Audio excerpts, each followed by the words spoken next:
Bismillahirrahmanirrahim.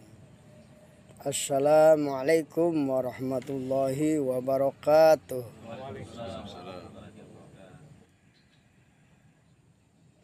Alhamdulillahirabbil alamin wa bihi nasta'inu ala umuri dunya wa din wa la haula wa la quwata illa billahil aliyyil azim. Allahumma shalli ala sayyidina Muhammad wa ala ali sayyidina Muhammad. Qala Allah Ta'ala fi kitabihil karim. Bismillahirrahmanirrahim. Walikulli wijhatun huwa muwalliha fastabiqul khairat. Aynama takunu ya'ti bikumullahu jami'an. Innallaha ala kulli syai'in qadir. Wa qala aidan likulli ja'alna minkum syir'atan wa minhaja. Walau sya'allahu la ja'alakum ummatan wahidatan walakin liyabluwakum fima atakum fastabiqul khairat ilallahi marji'ukum jami'a amma ba'du. Pada kesempatan kali ini saya dikasih amanah untuk menyampaikan materi dengan judul kiblat pertama. Kiblat pertama. Jadi kiblat pertama yaitu Baitul Maqdis atau Masjidil Aqsa ya. Baitul Maqdis yang pernah dijadikan kiblat Bani Israel. Pada waktu itu di sini dijelaskan bahwa sebelum turun perintah Allah untuk beralih dari kiblat ke Ka'bah, Rasulullah SAW berkiblat sebagaimana kiblatnya Bani Israel, yaitu menghadap Masjidil Aqsa atau Baitul Maqdis di Palestina.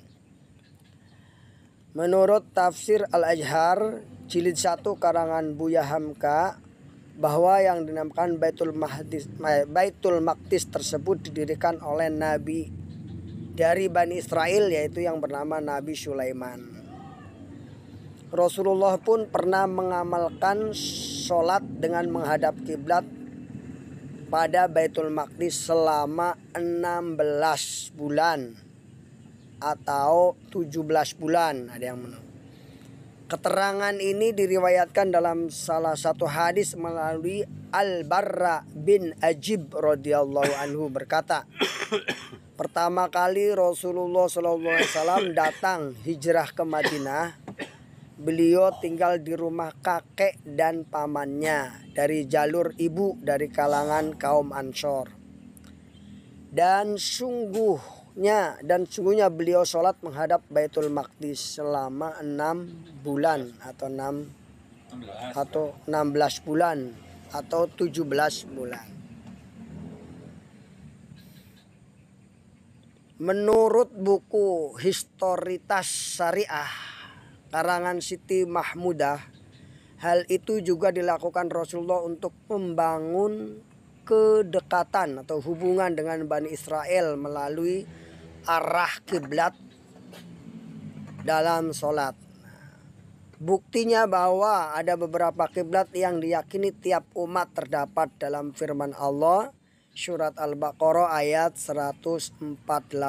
Walikulli wijhatun huwa muwalliha fastabiqul khairat aynama takunu ya'ti bikumullahu jami'a innallaha ala kulli syai'in qadir. Yang artinya, bagi setiap umat ada kiblat yang mereka menghadap ke arahnya, maka berlomba-lombalah kamu dalam berbagi kebajikan.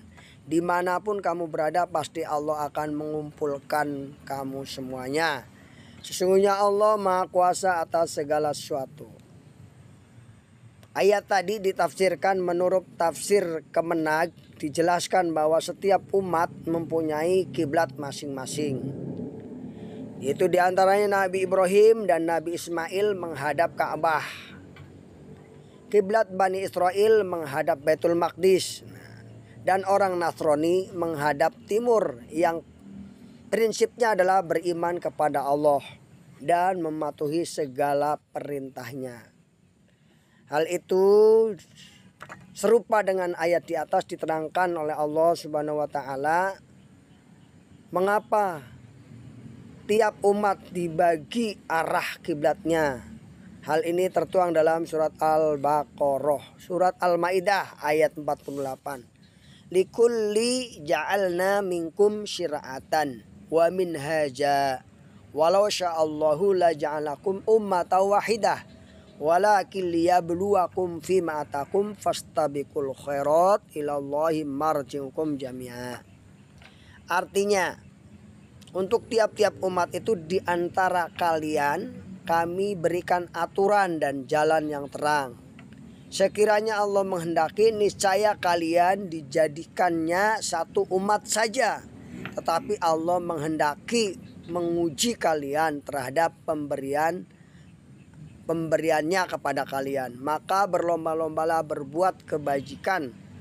Hanya kepada Allah lah kalian akan kembali. Ayat ini juga memicu atau memberikan keterangan tentang perpindahan kiblat dari Baitul Maqdis ke Ka'bah. Mengutip dari situs About Islam, perubahan arah kiblat dilakukan akibat adanya konflik terjadi antara kaum muslimin dengan kelompok yang menentang ajaran Islam.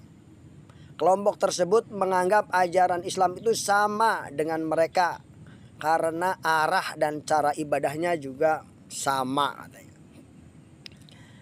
Teori ini dimanfaatkan mereka untuk menyebarkan keraguan dan kabar tidak baik terkait Islam pada masyarakat umum. Belum lagi kelompok mereka juga dikisahkan ingin mengajak Nabi Muhammad bergabung ya, dalam surat Al-Kafirun ya. Nah, dalam kisahnya Nabi Muhammad diminta bergabung. Hai Muhammad katanya, engkau ingin jadi raja, aku kumpulkan semuanya masyarakat untuk menjadikan kamu raja. Kau ingin punya harta, aku kumpulkan semuanya. Itu kan? Kau ingin punya wanita yang paling cantik, aku kumpulkan, tinggal pilih katanya. Tapi Muhammad tidak mau bergabung, tidak mau meninggalkan Islam. Lakum dinukum waliyadin. Masya Allah.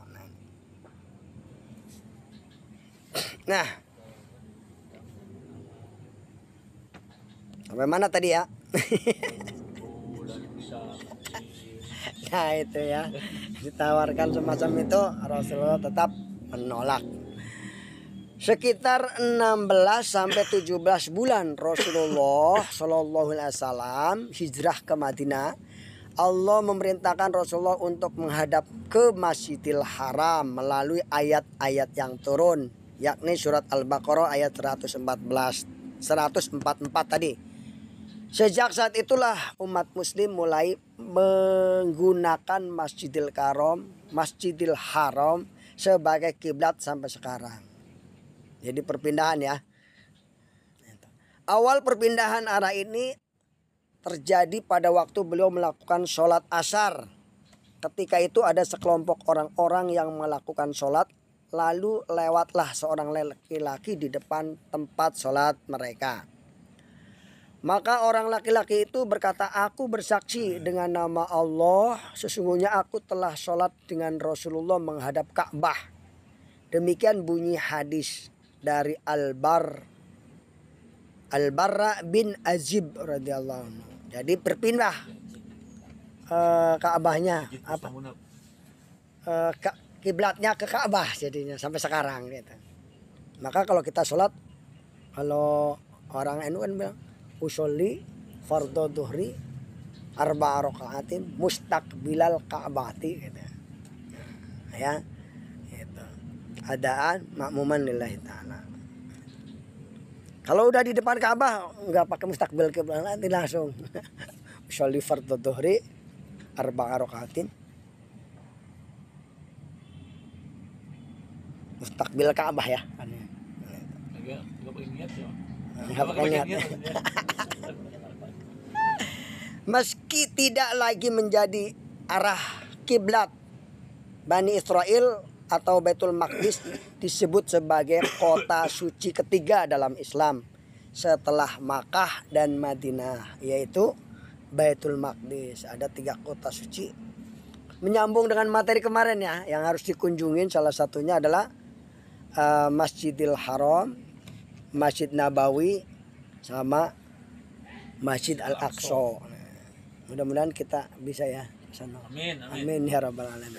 Walau alam, itu materi yang dapat saya ambil dari Google. Assalamualaikum warahmatullahi wabarakatuh.